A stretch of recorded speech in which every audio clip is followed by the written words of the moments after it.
दिल्ली में यात्रा करने के लिए मेट्रो के साथ साथ लग्जरी इलेक्ट्रिक बसें सड़कों पर दौड़ रही हैं, लेकिन अब इन सब के अलावा एक और यात्रा साधन शुरू होने जा रहा है। यमुना दिल्ली के लिए एक बार फिर से नया जीवनदान बनने जा रही है। रोजमर्रा की जिंदगी में ट्रैफिक से गुजरने की जगह अब लोग बिना ट्रैफिक के यमुना नदी के जलमार्ग का प्रयोग करके अपना यातायात पूरा कर सकेंगे।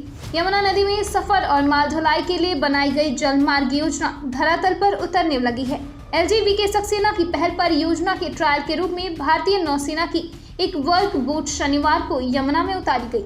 बोट ने सिग्नेचर ब्रिज से ITO ब्रिज के बीच 11 किलोमीटर का सफर तय किया। यह ट्रायल पूरी तरह सफल रहा।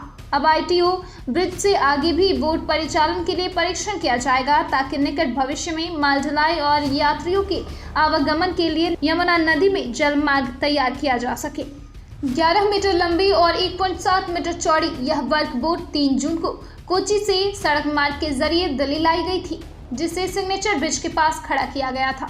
करीब 12 टन वजनी इस बोट में 35 यात्री सवार हो सकते हैं और 14 नॉटिकल मील प्रति घंटा की गति से चल सकती है। इसका ट्रायल सफल रहा।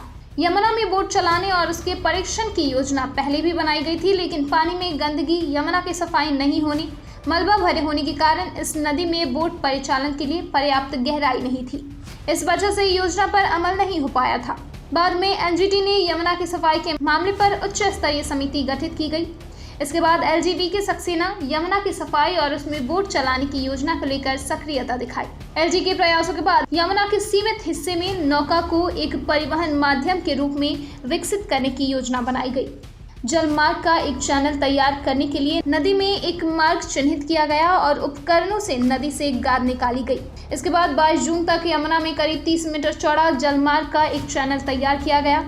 बाद में परियोजना की सफलता के मद्देनजर सिग्नेचर ब्रिज से ITO ब्रिज तक ट्रायल का फैसला किया गया और इसके अनुरूप बोट के परिचालन का ट्रायल किया गया। ब्यूरो रिपोर्ट, दिल्ली समाचार।